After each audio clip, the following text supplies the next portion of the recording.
الحمد لله الحمد لله نحمده ونستعينه ونستغفره ونؤمن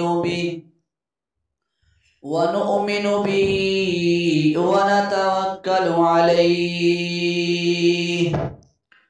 ونعوذ بالله من شرور أنفسنا ومن سيئات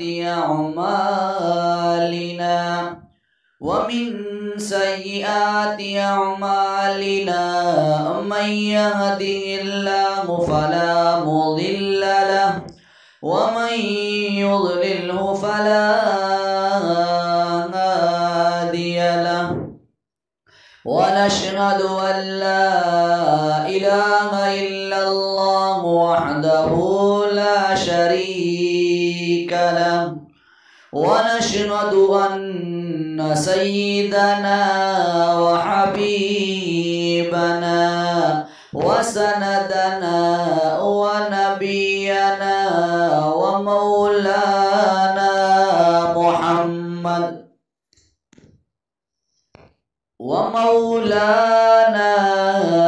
محمدا عبده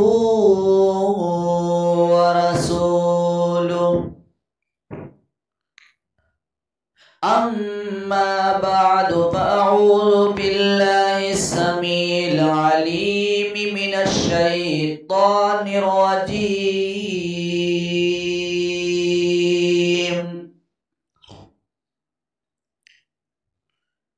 يا أيها الذين آمنوا ادخلوا في السلم كافة ولا تتبعوا خطوات الشيطان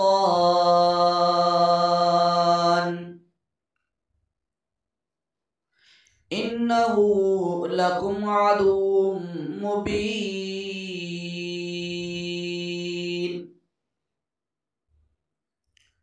قال النبي صلى الله عليه وسلم لكل نبي رفيق ورفيقي في الجنة عثمان. صدق الله العظيم ومولانا العظام الكريم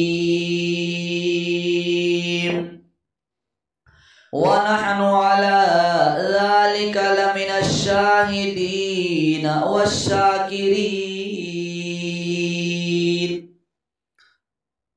والحمد لله رب العالمين. تمام حضرات اخلاص اور محبت کے ساتھ درود شریف پڑھ لیں. اللهم صل على محمد وعلى آل محمد كما صليت على إبراهيم وعلى آل إبراهيم إنك حميد مجيد. اللهم بارك على محمد وعلى آل محمد كما باركت على إبراهيم وعلى آل إبراهيم إنك حميد مجيد.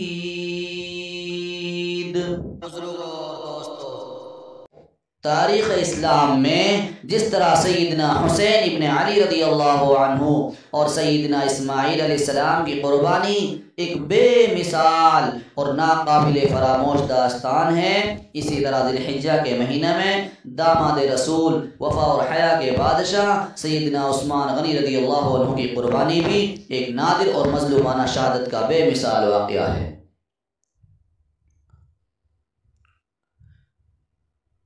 میرے محترم بزرگ اور دوستو، یوں تو ہر شہید پر ظلم و ستم کے پہاڑ ٹوٹے اور ہر شہید اپنے خون میں نہا کر اپنی زندگی کو زندہ و جاوید بنا گیا.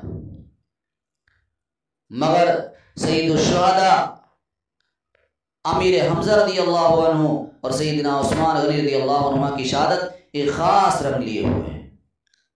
تو اس لیے آج کی اس محفل میں، آج کے اس مبارک موقع پر میں آپ حضرات کے سامنے سیدنا عثمان رضی اللہ عنہ کی مظلومانہ شہادت کے ان منتخب واقعات کا تذکرہ کروں گا جو آپ کی حیات طیبہ کے انوکھے اور مظلومانہ شہادت کے عجیب و غریب مناظر ہیں۔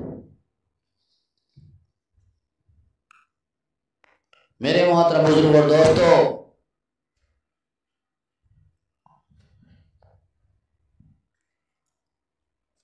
حضرت عثمان رضی اللہ عنہ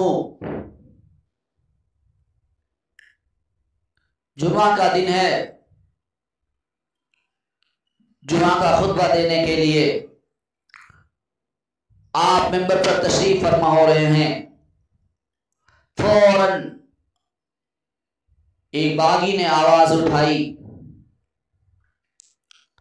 کہ آپ نیچے اتر جائیں، خطبہ نہیں دے سکتے۔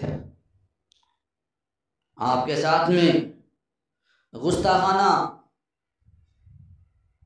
انداز اختیار کر کے اور آپ کو نیچے اترنے کے لیے کہا۔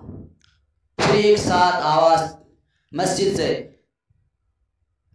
چاروں کونا کے مسجد کے چاروں کونے سے آنے لگ گئی، آپ خطبہ نہیں دے سکتے، آپ کو اس کی اجازت نہیں دی جائے گی۔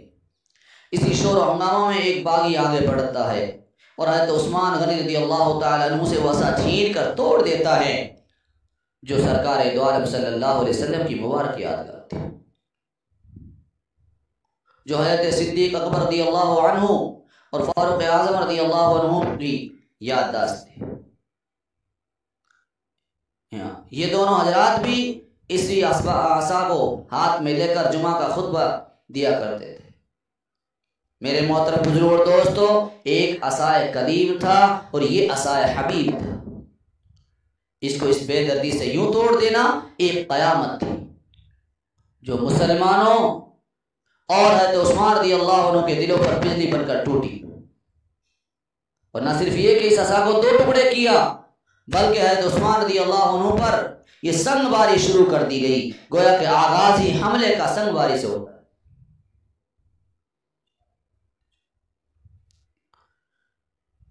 امام ابن جریر رحمت اللہ علیہ اور امام ابن کثیر رحمت اللہ علیہ دونوں نقل کرتے ہیں کہ اس دوران میں حضرت عثمان رضی اللہ عنہ نماز پڑھانے آئے، لوگوں کو نماز پڑھائی، پھر منبر پر کھڑے ہو کر باغیوں کو خطاب کرتے ہوئے فرمایا، اے باہر سے آنے والوں، خدا سے ڈرو، خدا کی قسم اہل مدینہ اصحاب رسول جانتے ہیں کہ بارشاد رسول تم ملعون ہو، بس تم اپنی خطا سے نیکی کو مٹاؤ۔ اللہ عز و جل برائیوں کو نیکیوں سے مٹاتا ہے۔ حضرت محمد ابن مسلمہ کھڑے ہوئے اور فرمایا کہ میں اس کی گواہی دیتا ہوں، یعنی حضور صلی اللہ علیہ وسلم نے تم لوگوں کو ملعون فرمایا ہے۔ تو ایک ساتھی کھڑے ہوئے، اس نے محمد ابن مسلمہ کا ہاتھ پکڑ لیا، ان کو بٹھا دیا۔ پھر حضرت زید ابن ثابت کھڑے ہوئے، ان کو بھی بٹھا دیا گیا۔ پھر تمام باغی اہل مسجد پر ٹوٹ پڑے، لوگوں پر سنگ باری شروع کر دی، یہاں تک کہ انہیں مسجد سے نکال دیا گیا۔ اور حضرت عثمان غنی رضی اللہ عنہ پر اس قدر شدید پتھر برسائے کہ آپ بے ہوش ہو کر ممبر سے گر پڑے۔ فرما وحسبوا عثمان حتى صرع عن المنبر مغشيا عليه۔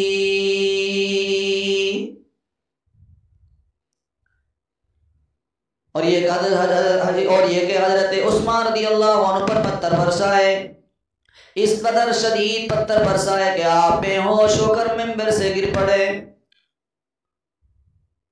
باغیوں نے مسجد نبوی میں داخل ہو کر سب سے پہلے عصا نبوی کو توڑا۔ اس عصا کو نبی نے ہاتھ لگائے تھے، اس عصا کو صدیق نے ہاتھ لگائے تھے، اسی عصا کو فاروق اعظم رضی اللہ عنہ نے ہاتھ لگائے تھے۔ اس مبارک عصا کو وہی توڑ سکتا تھا جو عظمت مصطفیٰ سے خالی ہو، جس کا دل محبت مصطفیٰ سے خالی ہو۔ اس عصا کو وہی توڑ سکتا تھا جو عظمت صدیق سے ناواقف ہو، اس عصا کو توڑ سکتا تھا جو رفعت فاروقی سے بے خبر ہو؟ ہمارا عقیدہ ہے عصا خواہ کلیم کا ہو عصا خواہ حبیب کا ہو، دونوں انوارات و برکات کے حامل تھے۔ توڑ پھوڑ سبائیوں کا پرانا مشغلہ ہے۔ مسجد نبوی کی توہین ہو رہی ہے، یہ وہ مسجد ہے جو قابل احترام مقام ہے، جہاں پر بلند آواز سے بولنا جائز نہیں۔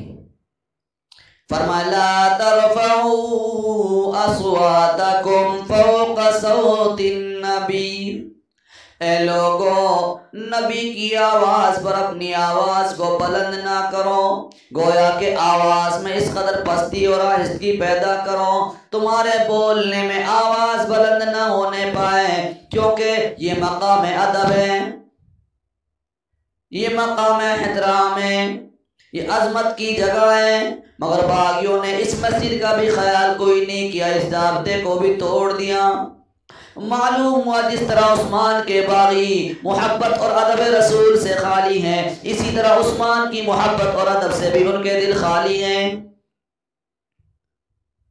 باغیوں نے نہ عصائے نبوی کا احترام کیا، باغیوں نے نہ مسجد نبوی کا احترام کیا، باغیوں کو نہ داماد مصطفیٰ کا احترام نصیب ہوا۔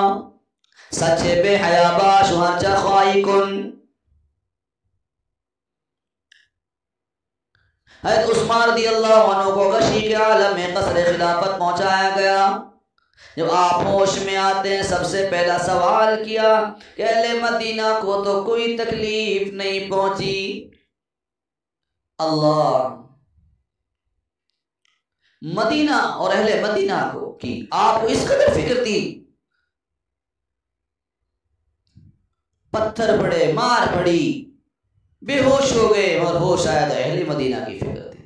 اللہ اکبر، اپنی جان اور اپنے زخموں کی کوئی فکر نہیں، فکر ہے تو اہل مدینہ کا، فکر ہے تو دیار رسول کے مکینوں کا۔ ابھی آپ اپنے گھر کے اندر زخمی حالت میں تھے، مدینہ کی گلیوں میں باغیوں کی آواز گونجتی ہے، خبردار آج کے بعد عثمان مسجد نبوی میں نہ تو جماعت کرا سکتے ہیں اور نہ ہی خود نماز پڑھنے کے لیے مسجد نبوی میں آ سکتے ہیں۔ گویا کہ اب مسجد نبوی میں خطبہ جمعہ تو کیا دیں گے، بلکہ جماعت اور نماز ادا کرنے سے بھی روک دیا گیا۔ اس سے بڑھ کر اور کیا ظلم ہوگا؟ جس مسجد نبوی کو ہزاروں بلکہ لاکھوں روپے خرچ کر کے آپ نے وسیع اور تعمیر کیا تھا، آج باغیوں نے اس میں نماز اور جماعت سے آپ کو روک دیا۔ او مسلمانوں، تمہیں معلوم ہونا چاہیے خلیفۃ المسلمین ہی نماز پڑھاتا ہے، خلیفۃ المسلمین ہی خطبہ جمعہ دیتا ہے۔ اسلامی مملکت کا خطیب بھی خلیفۃ المسلمین ہے، اسلامی مملکت کا امام بھی خلیفۃ المسلمین ہے، اسلامی مملکت کا سربراہ وہی ہو سکتا ہے جو فرائض امامت سے بھی باخبر ہو، جو فرائض عدالت سے بھی باخبر ہو۔ قصر خلافت کا محاصرہ کیا جا رہا ہے، چاروں طرف سے دشمن آ گئے۔ حضرت عثمان غنی رضی اللہ عنہ پر جو سورج طلوع ہوتا تھا، پہلے دن کی بنسبت، پہلے دن کے سورج کی بنسبت زیادہ شدید والا آتا، زیادہ تشدد اور مظالم کا پیغام لاتا تھا۔ پہلے زخمی ہوئے تھے، پھر خطبہ جمعہ سے روک دیا گیا، پھر نماز باجماعت ادا کرنے سے منع کر دیا گیا، پھر مسجد نبوی میں داخلہ بند کر دیا گیا، اور پھر اس پر اکتفا نہیں کیا، اسی پر بس نہیں کیا، اسی پر صبر نہیں کیا، بلکہ آپ کو قصر خلافت میں محصور کر کے باہر نکلنے سے منع کر دیا گیا۔ گویا کہ ان باغیوں نے آپ کو گھر ہی کے اندر نظر بند کر دیا۔ تو مختلف اصحاب رسول نے آپ کو مشورہ دیا کہ اے عثمان، یا تو ہمیں باغیوں کے ساتھ لڑنے کی اجازت دے دو تاکہ ہم ان کی اکڑی ہوئی گردنوں کو سر نگو کر سکے، یا پھر آپ مدینہ منورہ سے سفر کر کے مکہ مکرمہ یا شام تشریف لے جائیں۔ مگر حضرت عثمان رضی اللہ عنہ نے دونوں باتوں کو تسلیم کرنے سے انکار کر دیا۔ فرمایا میں نہ تو مدینہ طیبہ میں کسی کو خون ریزی کی اجازت دے سکتا ہوں اور نہ ہی مدینہ طیبہ کو چھوڑ سکتا ہوں۔ چنانچہ حضرت مغیرہ ابن شعبہ سے روایت ہے کہ وہ ایام محاصرہ میں حضرت عثمان رضی اللہ عنہ کے پاس گئے، کہا آپ عوام کے امام ہیں اور اس مصیبت میں مبتلا ہیں، میں آپ کے سامنے 3 باتیں پیش کرتا ہوں، آپ ان میں سے ایک کو اختیار فرمائیں۔ فرمایا یا تو نکل کر محاصرہ کرنے والوں سے جنگ کیجئے، کیوں؟ فَإِنَّمَا كَعَدَدًا وَقُوَّةً وَأَنْتَ عَلَى الْحَقِّ، بلا شبہ آپ کے ساتھ لوگ ہیں، قوت ہے، آپ حق پر ہیں، وہ باطل پر ہیں، وہ کمزور ہیں، آپ سچے ہیں، وہ جھوٹے ہیں، وہ آپ حق پر ہیں، وہ باطل ہے، آپ کے پاس میں حکومت ہے، آپ کے پاس میں بادشاہت ہے، آپ کے پاس میں لوگوں کی پاور ہے، آپ کے پاس میں پولیس ہے، آپ کے پاس میں کمانڈر ہیں، آپ کے پاس میں محکمہ ہے، آپ کا ساتھ ہم لوگ دیں گے، آپ ان سے جنگ کریں۔ دوسرا فرمایا جس دروازے پر محاصرین نہیں ہیں اس کے علاوہ ایک اور دروازہ مکان کے حکم میں بنایا جائے، آپ ادھر سے اپنی سواری پر بیٹھ کر مکہ معظمہ چلے جائیں، یہ لوگ وہاں آپ کا قتل جائز نہیں سمجھیں گے۔ پھر تیسرا کہا یہ آپ ایک کام کریں، شام تشریف لے جائیں، کیوں؟ وہاں حضرت معاویہ رضی اللہ عنہ موجود ہیں، وہ آپ کی پوری حمایت کریں گے، قربان جاؤں۔ حضرت عثمان رضی اللہ عنہ نے جواب دیا، حضرت مغیرہ ابن شعبہ رضی اللہ عنہ کی تمام تجاویز سن کر ارشاد فرما دیا میں باہر نکل کر باغیوں سے جنگ نہیں کرنا چاہتا، کیونکہ میں نے رسول کریم صلی اللہ علیہ وسلم کے شہر میں قتل الخوریزی کا مرتکب نہیں ہونا چاہتا، میں نے یہ عمل نہیں کرنا، میں حرم رسول کے احترام کو پامال نہیں کروں گا، میں مکہ کی طرف بھی نکل کر نہیں جاؤں، کیوں؟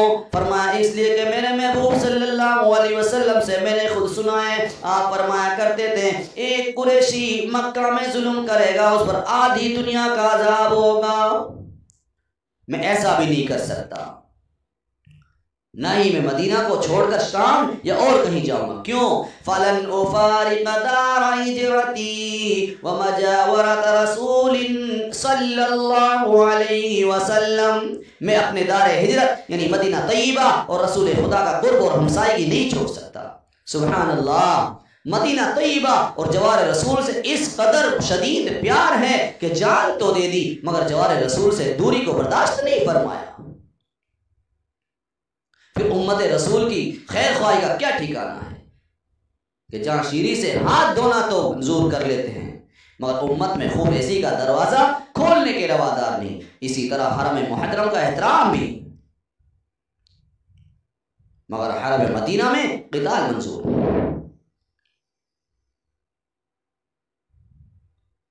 مسلمانوں ذرا دل پر ہاتھ رکھ کر سوچو، جان دینے کو منظور ہے مگر بھاگ نہیں رہے، مدینہ سے اتنا پیار، کون مدینہ؟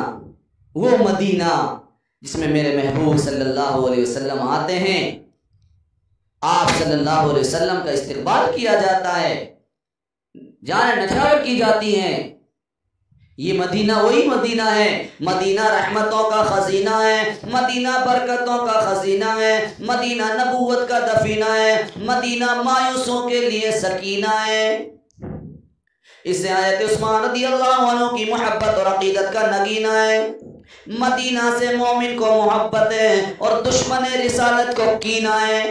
سبحان اللہ، حضرت عثمان رضی اللہ عنہ کو اپنے محبوب کے شہر سے اس قدر والہانہ لگاؤ ہے کہ ہر بات، ہر مصیبت، ہر دکھ گوارا کیا مگر شہر سے جانا گوارا نہیں کیا، میرے محبوب کا شہر ہے، میرے محبوب کا یہاں پر دفینہ ہے، میرے محبوب کا حجرہ ہے، میرے محبوب کا روزہ ہے، میں اس سے دوری نہیں حاصل کر سکتا، میں یہاں سے دور ہونا گوارا نہیں کر سکتا۔ کیوں؟ ارشاد فرمایا ہے تو عثمان رضی اللہ عنہ فرماتے ہیں کہ میرے محبوب صلی اللہ علیہ وسلم کو میں نے ارشاد فرماتے ہوئے سنا تھا، فرمایا من استطاع ان يموت في المدینہ فلیمت بها فانی اشفع لمن يموت بها، فرمایا جو آدمی مدینہ میں دفن ہونے کی کوشش کرے گا وہ یہاں وفات پائے گا، فرمایا جو یہاں دفن ہونے کی کوشش کرے گا اور یہاں وفات پائے گا، فرمایا فَإِنِّي أَشْفَعُ لِمَنْ يَمُوتُ بِنَا، ہائے ہائے ہائے، یہاں دفن ہونے کی کوشش کر رہا ہے، یہاں مرنے کی تمنا کر رہا ہے، وفات ہی آ رہی ہے، فرمایا میرے محبوب صلی اللہ علیہ وسلم نے کہ میں اس کی شفاعت کروں گا۔